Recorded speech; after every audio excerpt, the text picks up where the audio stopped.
ನಾಳೆ ಮದ್ದೂರಿನ ಸೋಮನಹಳ್ಳಿಯಲ್ಲಿ ಅಂತಿಮ ವಿಧಿವಿಧಾನ ನೆರವೇರಿಸಲಾಗುತ್ತಂತೆ.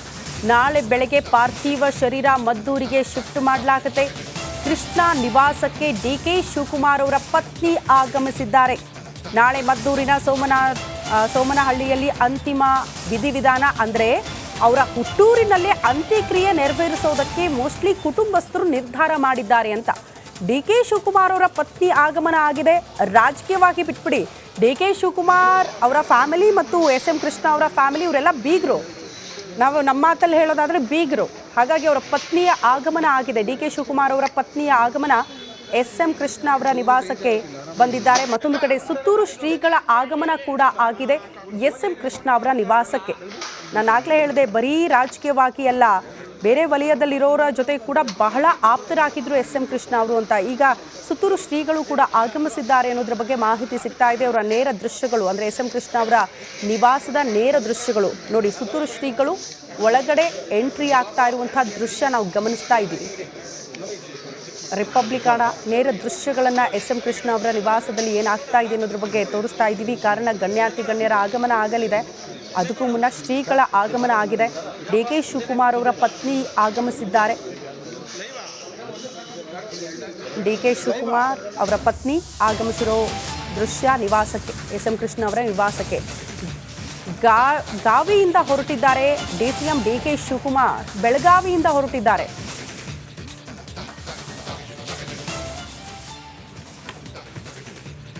ಇಡೀ ಸರ್ಕಾರ ಜೊತೆಗೆ ಎಲ್ಲ ಶಾಸಕರು ಸಚಿವರು ಬೆಳಗಾವಿಯಲ್ಲಿ ಬೀಡುಬಿಟ್ಟಿದ್ದಾರೆ. ಅಲ್ಲಿಂದ ಹೊರಟು ಇನ್ನೇನು ಕೆಲ ಕ್ಷಣಗಳಲ್ಲೇ ಎಸ್ ಎಂ ಕೃಷ್ಣ ಅವರ ನಿವಾಸ ತಲುಪಲಿದ್ದಾರೆ.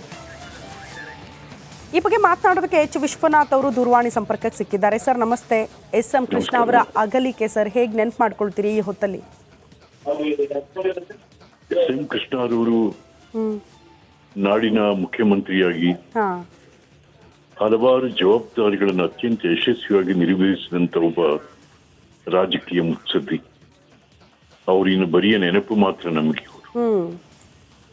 ಹಾಗಾಗಿ ನಾನು ಅವ್ರ ಜೊತೆ ಅವರ ಸಹಪಾಠಿಯಾಗಿ ಅವರ ಮಂಡಲದಲ್ಲಿ ಮಂತ್ರಿಯಾಗಿ ಕೆಲಸ ಮಾಡ್ತಕ್ಕಂಥ ಒಂದು ಅವಕಾಶವನ್ನು ನನಗೆ ಕೊಟ್ಟಿದ್ರು. ಅವಕಾಶ ಅಷ್ಟೇ ಇಲ್ಲ, ನನಗೆ ಹೆಚ್ಚು ಪ್ರೋತ್ಸಾಹ ಕೊಡ್ತಾ ಇದ್ರು, ಬೆಂಬಲಿಸ್ತಾ ಇದ್ರು ನನ್ನ ಕೆಲಸಗಳಿಗೆ. ಇವತ್ತು ಹಲವಾರು ಕಾರ್ಯಕ್ರಮಗಳನ್ನ ನಾಡಿಗೆ ಕೊಟ್ಟಂತ ಕೀರ್ತಿ ಪುರುಷಿತವರು. ಮಕ್ಕಳಿಗೆ ಬಿಸಿ ಊಟ ಇರಬಹುದು, ಯಶಸ್ವಿನಿ ಅಂತ ಆರೋಗ್ಯ ಕಾರ್ಯಕ್ರಮ ಇರಬಹುದು, ಮತ್ತು ಬೆಂಗಳೂರಿಗೆ ಮೊದಲು ಮೆಟ್ರೋ ಪರಿಚಯ ಆಗಿದ್ದು ಕೂಡ ಅವರ ಅವಧಿಯಲ್ಲಿ. ಖಂಡಿತ ಮೆಟ್ರೋ ಇರಬಹುದು, ಮತ್ತು ವುಮನ್ ಎಂಪವರ್ಮೆಂಟ್, ಸ್ತ್ರೀ ಶಕ್ತಿ ತಂದದಂತದ್ದು. ಇದೆಲ್ಲ ಹಲವಾರು ಉತ್ತಮ ಕಾರ್ಯಕ್ರಮಗಳನ್ನ ಜನರ ಕಲ್ಯಾಣಕ್ಕೋಸ್ಕರ ಮಾಡಿಕೊಟ್ಟಂತವ್ರು ಎಸ್ ಎಂ ಕೃಷ್ಣ ಅವರು. ಹಾಗಾಗಿ ಅವ್ರು ನೆನೆಯುವುದೇ ಒಂದು ದೊಡ್ಡ, ಅದರಲ್ಲೂ ಇವತ್ತೊಂದು ದಿವಸ ITBT is the cyber leader of the world. Cyber leader. But ನಮ್ಮ ಮಕ್ಕಳು 20,000 2 ಲಕ್ಷ 3 ಲಕ್ಷ ಸಂಬಳ ತಗೋತಾರೆ. It is because of S M Krishna. ಇವತ್ತು ನಾವು ಬೆಂಗಳೂರು ನೋಡ್ತಾ ಇದ್ರಿ, ನಾವು ಒಳಗೆಲ್ಲ ಹೋಗಿ ಯಾವ್ದು ವಿದೇಶದಲ್ಲಿ ಇದ್ದೀವೇನೋ ಅಂತ ಅನ್ನಿಸ್ಬಿಡ್ತದೆ ಒಂದೊಂದ್ಸತಿ. ಹಾಗಾಗಿ ಕೃಷ್ಣ ಅವರು ತಮ್ಮ ಜವಾಬ್ದಾರಿಯನ್ನ ಅತ್ಯಂತ ಜತನದಿಂದ ನಿರ್ವಹಿಸಿ ಅವರು ಮರೆಯಾಗಿದ್ದಾರೆ.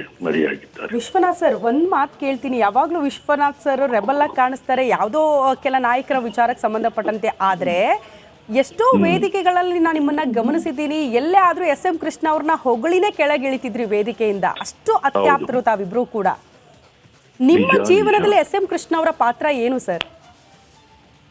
ನನ್ನ ಜೀವನದಲ್ಲಿ ನಾನು ಅವರಿಂದ ಬಹಳ ಕಲಿತೆ ಅಮ್ಮ. ಯಾರನ್ನೂ ಏಕವಚನದಲ್ಲಿ ಮಾತಾಡಿಸ್ತಾ ಇರಲಿಲ್ಲ ಅವರು. ಮತ್ತು ಜವಾಬ್ದಾರಿಗಳ ನಿರ್ವಹಿಸೋದ್ರಲ್ಲಿ ನಮ್ಗೆ ಅವರು ಮಾರ್ಗದರ್ಶನ ಇಂಥದ್ದಾಗ್ಬೇಕು ಅಂದ್ರೆ ಎಸ್ ಗೋ ಹೆಡ್ ಅಂತ ಹೇಳ್ತಾ ಇದ್ರು. ಮತ್ತು ಯಾವಾಗಲೂ ಕೂತ್ಕೊಂಡು ನಾವು ಒಂಥರ ಅರ್ಧ ಗಂಟೆ 1 ಗಂಟೆ ತಮಾಷೆಯಾಗಿ ಮಾತಾಡೋದು. ಬಹಳ ಖುಷಿ ಅವ್ರಿಗೆ ತಮಾಷೆಯಾಗಿ ಮಾತಾಡೋದು. ನಿಮ್ಗೆ ಕೆಲವು ಸರಿ ನಗೆ ಹಬ್ಬಗಳಿಗೆ ಹೋಗ್ಬಿಟ್ಟು ನಕ್ಕು ಸುಸ್ತಾಗ್ಬಿಡೋರು ಅಂತ ಕಡೆ. ಹಾಗಾಗಿ ಒಂದ್ ರೀತಿನಲ್ಲಿ ಮನುಷ್ಯ ಎಲ್ಲಾ ರೀತಿನಲ್ಲೂ ಆಲ್ ರೌಂಡ್ ಇನ್ ಲೈಫ್. ಪಾಪ ನನಗನ್ಕು ಬೆಳಗ್ಗೆಯಿಂದ ಅವರ ನಿಧನದ ಸುದ್ದಿ ಕೇಳುತ್ತಾ ಕೂಡ ಹಲವಾರು ನೆನಪುಗಳು ಮೇಲಿಂದ ಬರ್ತಾನೆ ಇತ್ತು ಅಮ್ಮ, ಮೇಲಿಂದ ಮೇಲೆ ಬರ್ತಾ ಇತ್ತು. ಅದ್ರಲ್ಲಿ ನಾವಿಲ್ಲಿ ಬೆಳಗಾಮಲ್ಲಿದ್ದೀವಿ ಅಧಿವೇಶನಕ್ಕೆ ಬಂದು, ಹೌದು.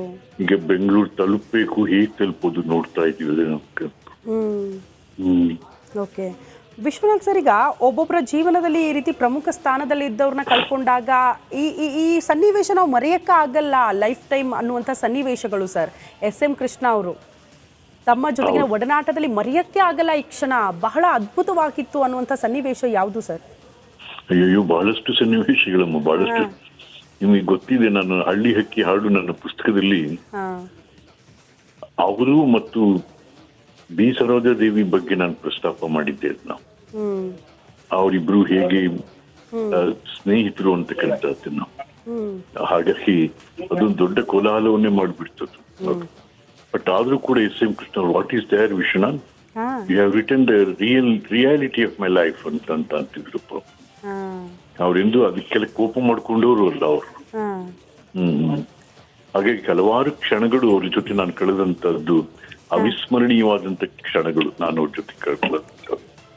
ಮತ್ತದ್ರ ಜೊತೆಗೆ ಅವರು ಮುಖ್ಯಮಂತ್ರಿ ಸ್ಥಾನದಿಂದ ತಪ್ಪಿಸ್ಕೊಂಡ್ರು ಯಾವಾಗ 90s ಅಲ್ಲಿ. ಆಗ ವೀರಪ್ಪ ಮೊಯ್ಲಿಯವರು ಮುಖ್ಯಮಂತ್ರಿ ಆದ್ರು. ಮುಖ್ಯಮಂತ್ರಿ ವೀರಪ್ಪ ಮೊಯ್ಲಿಯವರು ಕೂಡ ಬಹಳ, ಅವರ ವಿಶಾಲ ಭಾವನೆ ನನಗೂ ಬಹಳ. ಅವ್ರು ಇಲ್ಲ ನೀವು ನನ್ನ ಮಂತ್ರಿಮಂಡಲದಲ್ಲಿ ಉಪಮುಖ್ಯಮಂತ್ರಿಗಳಾಗಿ ಇರಲೇಬೇಕು ಅಂತಕ್ಕಂಥ ಒತ್ತಾಯ ಆಹ್ವಾನದ ಮೇರೆಗೆ ಅಕ್ಸೆಪ್ಟ್ ಮಾಡ್ಕೊಂಡ್ರು ಕೃಷ್ಣ ಅವರು. ಅಕ್ಸೆಪ್ಟ್ ಮಾಡ್ಕೊಂಡು ಡೆಪ್ಯೂಟಿ ಚೀಫ್ ಮಿನಿಸ್ಟರ್ ಆಗಿ ಕೆಲಸ ಮಾಡಿದ್ರು ಅವತ್ತಿನ ದಿವಸಕ್ಕೆ. ಇದು ಯಾರೇ ಒಬ್ಬ ರಾಜಕಾರಣಿಗಳಲ್ಲಿ ಇರಬೇಕಾದಂತ ವಿಶಾಲ ಮನೋಭಾವನೆ ಮತ್ತು ಕರ್ತೃತ್ವ ಶಕ್ತಿಯನ್ನು ತೋರಿಸುತ್ತದೆ. ಇವನಿದ್ರಲ್ಲಿ ನಾನು ಹೋಗಿ ಕೆಲಸ ಮಾಡ್ಬೇಕು. No, that's not. But Vishwanath sir, ಅನ್ಸುತ್ತಾ ನಿಮಗೆ ಕೊನೆಯ ದಿನಗಳಲ್ಲಿ ರಾಜಕೀಯನೇ ಬೇಡ, ಬೇಸತ್ತು ಹೋಗ್ಬಿಟ್ಟಿದ್ರು ಅನ್ನುವಂಥ ಸನ್ನಿವೇಶಗಳನ್ನ ಕೂಡ ನಾವು ಗಮನಿಸಿದ್ವಿ. ಆದರೆ ಕಾಂಗ್ರೆಸ್ ಆಗಲಿ BJP ಆಗಲಿ ಅವ್ರಿಗಿರುವಂಥ ಅನುಭವ ಆಗಲಿ ಅದ್ಯಾವುದನ್ನು ಕೂಡ ಸರಿಯಾಗಿ ಬಳಕೆ ಮಾಡ್ಕೊಳ್ಳಿಲ್ಲ ಅನ್ನುವಂಥ ಬೇಸರ ಇತ್ತ ಅವರಿಗೆ? ಇಲ್ಲ, ಬಳಕೆ ಆಯ್ತು. ಅವ್ರ ಜನ ಕೊಟ್ಟಂತ ಜವಾಬ್ದಾರಿಯನ್ನ ಜತನದಿಂದನೇ ನಿರ್ವಹಿಸಿದರು. ಅದ್ರ ಬಗ್ಗೆ ತೃಪ್ತಿ ಇತ್ತು ಅವ್ರಿಗೆ. ಬರ್ತಾ ಈ ರಾಜಕಾರಣ ಇವತ್ತಿನ ರಾಜಕಾರಣ ಅಂತಾರ ಇವತ್ತು ಯಾರಾದ್ರೂ. ನಾವು ರಾಜಕಾರಣದಲ್ಲಿ, ಬಿಕಾಸ್ ನಾನು ಕೂಡ 50 ವರ್ಷ ಆಯ್ತು ನಾನು ರಾಜಕಾರಣಕ್ಕೆ ಬಂದು. ಪುಣ್ಯಾತ್ಮ ದೇವರಾಜರು ನಮ್ಮನ್ನೆಲ್ಲ ತಗೊಂಡ್ಬಂದ್ಬಿಟ್ಟಂತ ಅವರು ಕೂಡ ದೇವರಾಜರ ಸರ್ಕಾರದಲ್ಲಿ ಇಂಡಸ್ಟ್ರೀಸ್ ಅಂಡ್ ಕಾಮರ್ಸ್ ಮಿನಿಸ್ಟರ್ ಆಗಿದ್ದು SM ಕೃಷ್ಣ ಅವರು. ಅದೆಲ್ಲ ನೋಡಿ ಬಂದ ನಮ್ಗೆ ಇವತ್ತು ರಾಜಕಾರಣ ಅನ್ಸಲ್ಲಮ್ಮ, ಇದು ರಾಜಕಾರಣ ಅನ್ಸಲ್ಲ. ಎಲ್ಲಿದ್ದೀವಿ ನಾವು ನಮ್ಗೆ ಬೇಸರ ಬಂದೋಗಿದೆ, ಯಾಕಪ್ಪ ಈಗ ನಾವು. ಅದು ಕೂಡ ಕೃಷ್ಣ ಅವ್ರಿಗೆ, ಅಯ್ಯೋ ಏನಪ್ಪಾ ಇದು ತೂತು